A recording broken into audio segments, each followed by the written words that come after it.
Chào các bạn, Bông Sen Yêu Thương quay trở lại cùng quý vị với một trường hợp đặc biệt, căn bệnh mà y học thế giới định danh là tự kỷ. Đây là một hội chứng ngày càng trở nên phổ biến trong xã hội hiện đại, mà cho đến nay, nguyên nhân cũng như cách chữa trị triệt để vẫn còn là một ẩn số đối với giới khoa học. Bé Anh Quốc, nhân vật chính trong câu chuyện lần này, là con trai út trong một gia đình lao động, sinh sống tại một làng nhỏ ven vịnh Đà Nẵng. Từ khi chào đời cho đến năm lên 6, dù mang gương mặt thiên thần, tinh thần của bé vẫn luôn bất định, không kiểm soát được hành vi, do đó có những lúc gây nguy hiểm cho bạn bè cùng trang lứa và làm xáo trộn cuộc sống của cả gia đình. Nhờ nhân duyên gặp được thầy, bé Anh Quốc đã được chữa trị bằng một phương pháp hoàn toàn khác biệt, không dùng thuốc, không tiếp xúc vật lý, không cầu cúng hay mê tín. Và điều kỳ diệu đã xảy ra, bé Anh Quốc đã phục hồi và phát triển bình thường như bao đứa trẻ khác. Chị Ngô Thị Bé, mẹ của bé Anh Quốc, miêu tả sự lành bệnh của con mình là trở lại làm người, đủ để hình dung bao nhiêu khó khăn trắc trở mà gia đình đã phải trải qua trước khi chạm đến niềm hạnh phúc ngày hôm nay. Xin mời quý vị chúng ta cùng theo dõi video sau để cảm nhận rõ hơn câu chuyện kỳ diệu này.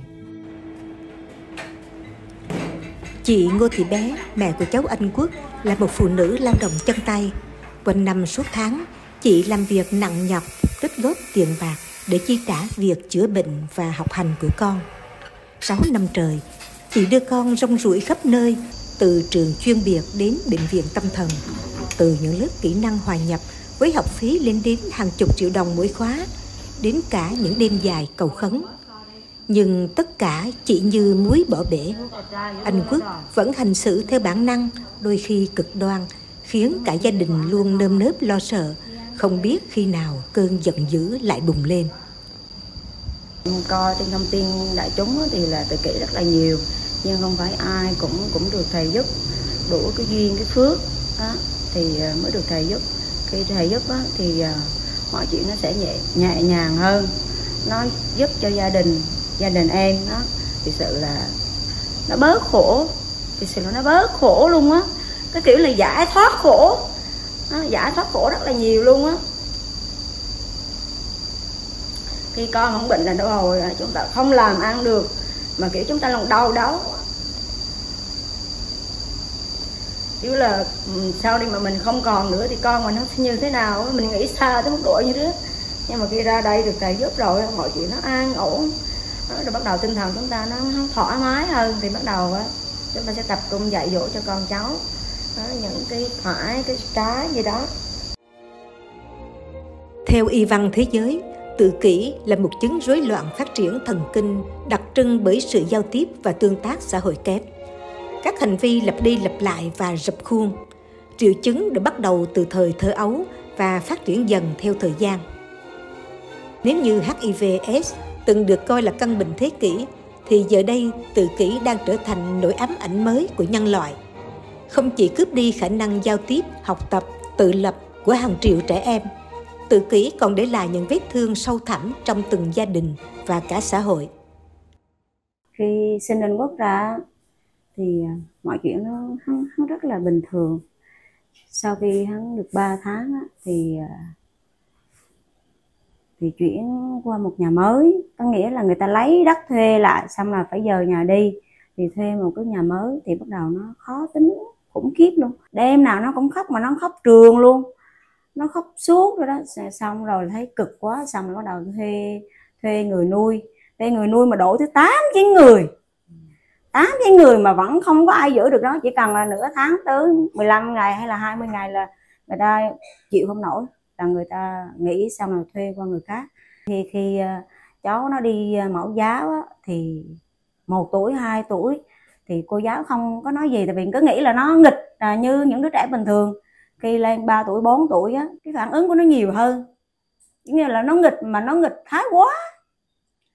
Nghĩa là ví dụ như bạn bè mà đang ngủ đi á, thì ai cũng ngủ, thì nó không ngủ. Nó đi trên người tất cả các bạn, mà nó đi dọc đó. Khi mọi người ví dụ như là trẻ con nó ngủ xếp hàng theo cái ghế nhựa, thì nó đi lên luôn. Nhà trường phản ánh quá thì thôi cho cháu nghỉ. Thì trong quá trình đó là chuyển tới cũng 4 năm trường luôn á. Đến khi qua Bà Sơ thì ở lại được hơn 2 năm. Thì tại vì nhà bà Sơ là gần nhà bà ngoại, mấy cô cũng kêu là thôi ráng đi, tại vì đang nể bà ngoại nên là có ráng đi chứ. Tại vì phụ huynh họ phản ánh quá luôn, kiểu là hay đánh con họ nè, rồi đôi hồi hay xô ngang rứa, đến hồi con họ là họ thấy sót nên họ có phản ánh với cấp bà Sơ. Thì bà Sơ cũng gắn được 2 năm, xong rồi bà Sơ cũng trả.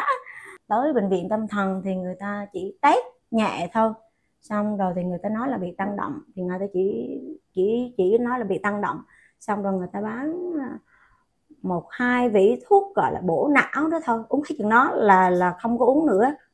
Rồi chỉ như thế thôi, nên là thời gian sau thì em chỉ đi khám 1-2 lần nữa, xong là không cho đi khám nữa. Tại vì rằng hắn cũng không có giải quyết được cái vấn đề gì hết. Tới uống thuốc bổ não thì ví dụ như chỉ được 2 vỉ thì cho khoảng được nửa tháng, xong rồi thì hắn cũng rứa à. Có nghĩa là ví dụ như mình uống vô thì kiểu là giúp cho hắn ngủ nhiều hơn thôi, chứ không có giải quyết được là con mình hắn giảm tăng động hay là hắn có thay đổi, thì hắn không hề giải quyết được cái vấn đề đó, mà chỉ là để giúp hắn ngủ thôi. Đó, xong rồi nghe mọi người kêu là ở trường Thanh Tâm là chuyên biệt cho những trẻ mà tự kỷ á, kiểu là không có khả năng phục hồi á, thì đưa xuống đó thì kiểu là giống như là cái đường cùng rồi, cái đường cùng mình không còn chỗ để mà mình cho nó học. Tại vì rằng cái bệnh này là chưa có ở đâu chữa được hết, thì mình chỉ là công nhận là con mình bị như thế thôi. Đó, xong rồi mình cái thay đổi cái môi trường cho nó là quan trọng, là để cho nó có cái chỗ để nó học hay là nó chơi ở đó, để mình có thời gian mình đi làm. Thiệt ra là như đứa, chứ giờ mình chăm hắn thì mình không thể đi làm chỗ này chỗ kia, rồi mình cũng không có thể mà mình kiếm được thu nhập để mà mình sinh hoạt cho con cái nữa. Từ căn bệnh hiếm gặp, tự kỷ nay trở thành vấn đề toàn cầu. Y học hiện đại chưa tìm ra nguyên nhân chính xác, càng chưa có phương pháp chữa khỏi.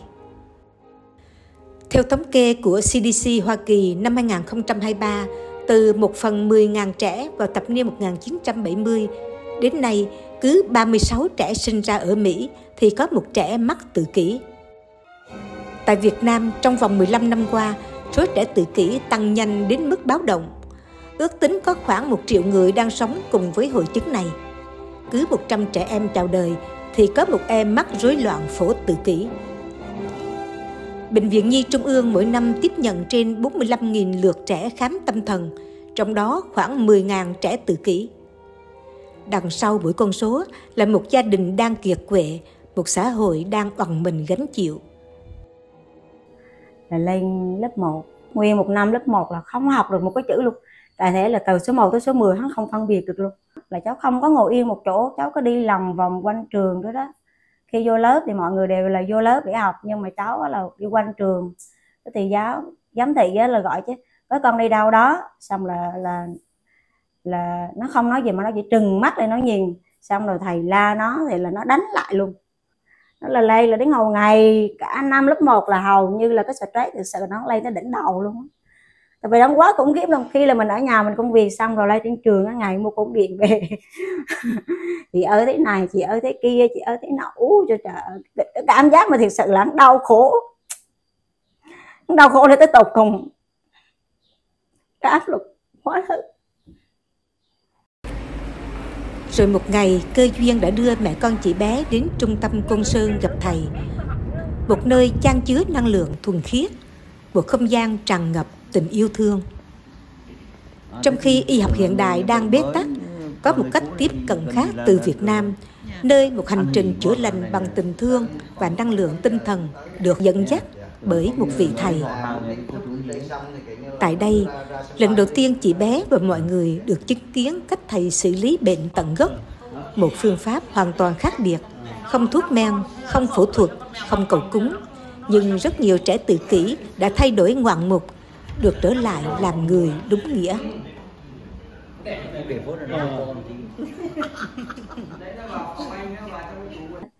Thì thầy nói là cái đất ở đó quá xấu, đó, nên là các tác nhân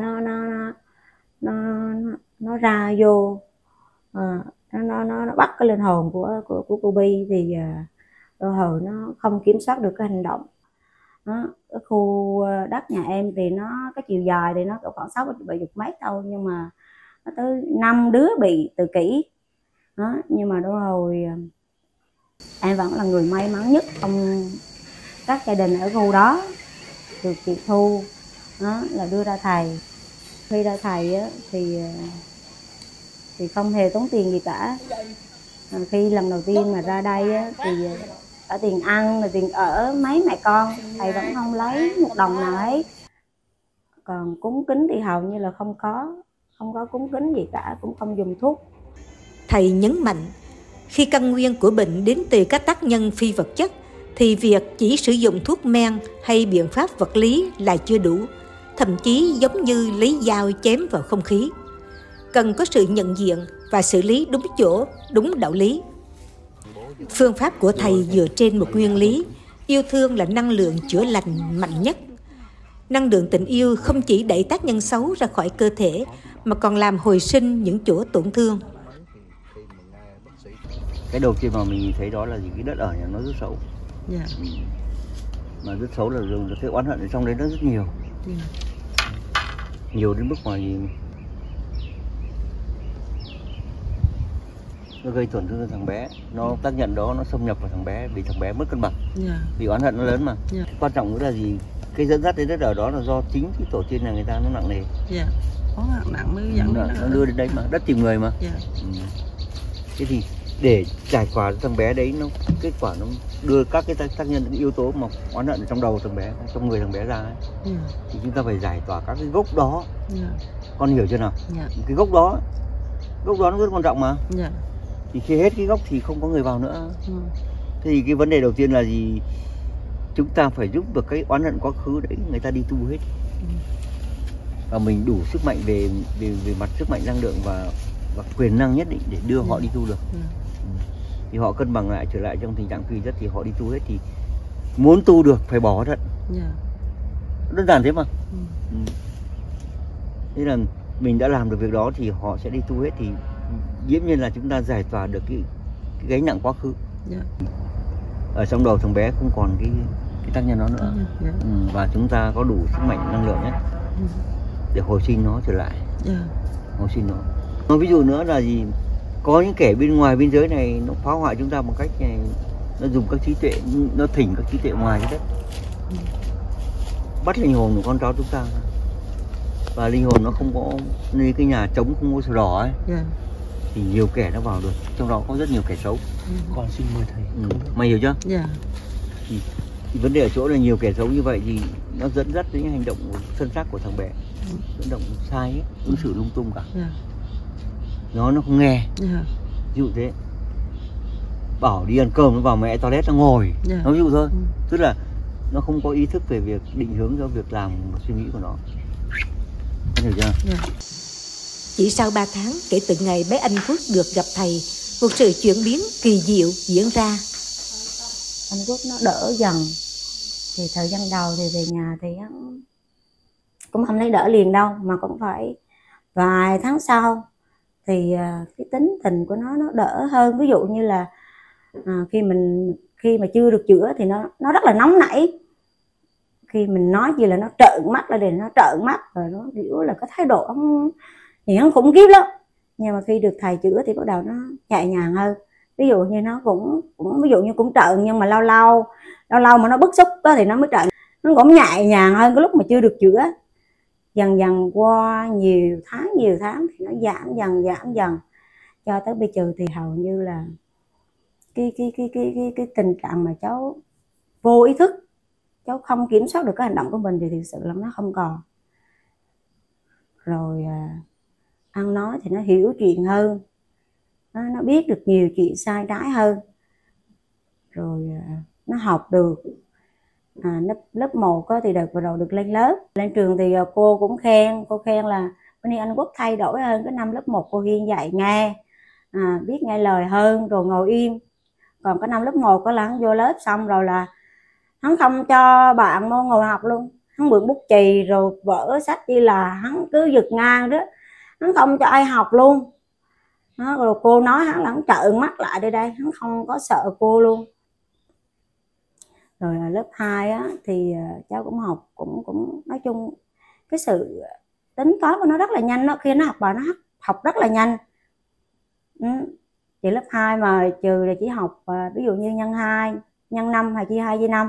Nhưng bây giờ là từ nhân 2 mà cho tới nhân 9 là nó thuộc lầu luôn. Bây giờ ví dụ như đổi thích bất kỳ một cái số mua qua hắn vẫn làm được luôn đó.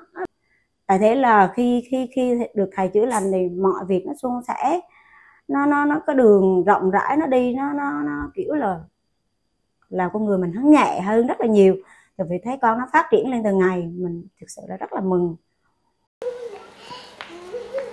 Trường hợp bé Anh Quốc được thầy chữa khỏi hội chứng tự kỷ không phải là hiếm. Trong suốt hàng chục năm qua, đã có hàng nghìn ca bệnh nan y hiếm gặp. Những người từng tuyệt vọng giữa ranh giới sinh tử được thầy cứu chữa và hồi sinh tại trung tâm Côn Sơn. Điều đặc biệt là thầy không dùng thuốc, không can thiệp vật lý, không cầu cúng hay dựa vào niềm tin tâm linh sai lệch. Biết ơn trong từng khoảnh khắc. Đây là phương pháp chưa từng được ghi nhận trong y văn hay khoa học chữa bệnh của thế giới. Có những kẻ nó ở bên ngoài trái đất này nó vào mà bị khống chế, thì nó nhờ các chi địa ngoài trái đất khống chế cho thành cái mất kiểm soát, xuống đây nó hoạt động làm lung tung theo cái ý định mà người ta muốn. Vào con người ta là gì, nó vượt xa chúng ta về thời gian không gian hình thành. Nhưng mà khi nó vào thì sức mạnh nó đẩy hết những cái ở trong người ta ra, giúp người ta cân bằng trở lại, nhưng mà nó lại nằm ở trong đầu. Nó phá hủy hệ thống. Để vì sao? Vì nó không phải là một con người mà một dạng thức nào đó, nó là dạng thức động vật ấy. Nó giúp chúng ta khỏe mạnh đi, nhưng mà trí tuệ thì nó phá hoại hết, nó chiếm thì lâu dài thì chúng ta biến dần thành một cái kẻ không phải con người mình nữa, mà là một cái thứ gì đấy như một dạng thức động vật đấy. Hành xử sai hết. Thầy phải nói với các cô chú là vì vấn đề vật chất có thật, nó đang làm việc đó, mà đang làm rung động cả thế giới luôn đấy.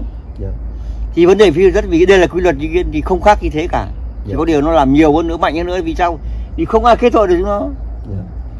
Và cái việc làm đó nó nhờ các trí tuệ rất là ông cha chúng nó ở bên ngoài. Có những đứa nó xuống trái đất này nhiều lần, nó rất cao và rất là giỏi, nó làm được những việc như vậy, đón cắp được như vậy. Chúng ta không làm gì được đâu. Vì vậy mà chúng ta phải gánh trách nhiệm xử lý các vấn đề đó, vào vạch mặt kẻ xấu ấy ra thì chúng ta mới, con cháu chúng ta mới không bị được. Chỉ mà làm được vấn đề đó phải là người đứng ngoài quy luật. Và thầy không chịu tác động của luân trên quả, thầy mới làm được cái đó. Còn nếu làm được đó chỉ có một người thôi. Với thầy, chữa bệnh chỉ là phương tiện. Điều thầy hướng đến sâu xa hơn chính là khôi phục sự cân bằng của vũ trụ và lan tỏa năng lượng yêu thương, để con người và muôn loài cùng trở lại trạng thái an hòa, tươi sáng như vốn dĩ. Bây giờ đã được thầy giúp thì thực sự là không có niềm vui nào bằng khi con mình lấy được cái trạng thái bình thường. Có một cái người con nít bình thường thôi cũng được, không cần tài giỏi,